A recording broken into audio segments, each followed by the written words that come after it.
Bonjour, dans ce tuto, je vous propose de découvrir comment connaître la taille d'un fichier, son poids informatique, mais également, je vais vous apprendre à réduire la taille d'une image. Bien souvent, les problèmes posés lors de l'envoi des documents, par exemple les devoirs à rendre au professeur, sont dus aux images, parce qu'un document texte en lui-même ne pèse pas très lourd au niveau informatique.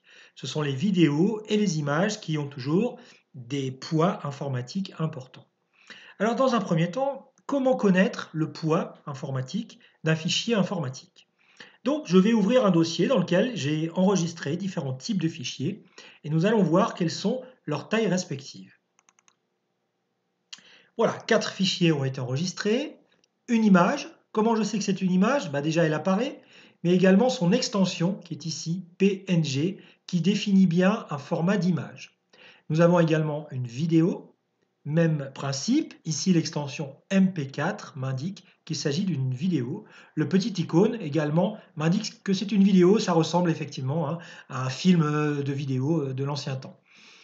Ici, Majolitas est au format JPG, un autre format image. Donc en général, sur le web, on trouve le format JPG et le format PNG qui sont deux formats d'images compressées. Et enfin, un dernier fichier qui est un fichier au format PDF, format intéressant puisqu'il permet de combiner différents types d'informations, texte, images, et permet de les réduire en volume. Alors, première chose, comment savoir le poids respectif de chacun de ces fichiers? Eh bien, simplement en passant la souris sur l'icône, vous voyez apparaître des informations, des métadonnées sur ces fichiers. La première chose, c'est le nom du fichier, le type d'élément, donc, et on voit donc sur ce fichier-là, il s'agit d'un fichier PNG, l'extension PNG, qui définit, on le sait, une image.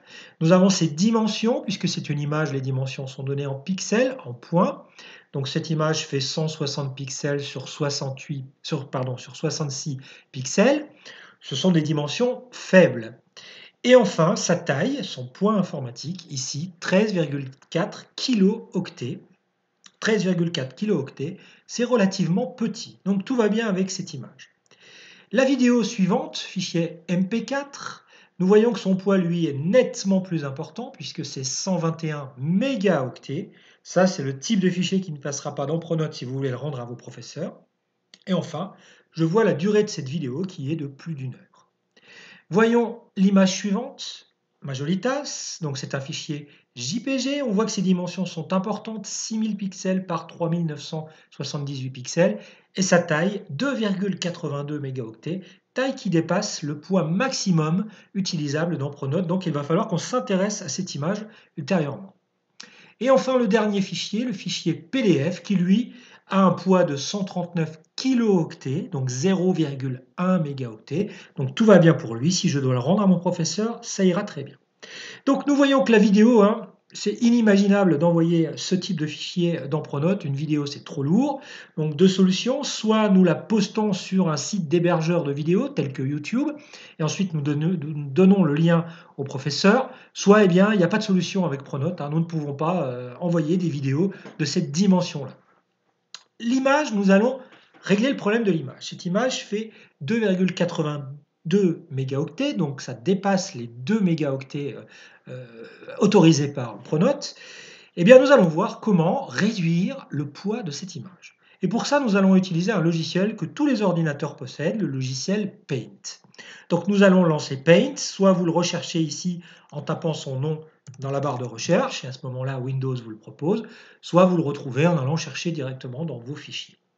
Donc la fenêtre de Paint s'ouvre, et donc nous allons aller ouvrir le fichier Majolitas. Donc ouvrir, je vais chercher l'image là où elle a été enregistrée. La voici, et je l'ouvre. Donc je me rends compte tout de suite que cette image est énorme, puisque à l'affichage, je ne vois presque rien, aucun détail de l'image. Il va falloir que je réduise l'échelle pour pouvoir faire apparaître enfin Majolitas. Donc là, j'ai 12,5%, une réduction, donc on a presque divisé par 8 l'échelle de cette image. Donc comment tout simplement réduire les dimensions de cette image de manière à réduire le poids de cette image au niveau informatique? Eh bien, il suffit d'utiliser l'outil redimensionner qui est ici. Je vais pouvoir travailler soit en pourcentage, soit en pixels. Moi, je vous propose de travailler en pixels, en points, parce que je vais vous donner un repère simple. Une image sur sa plus grande dimension, qu'elle soit à l'horizontale ou à la verticale, on va la redimensionner avec, on va dire, un maximum de 600 pixels.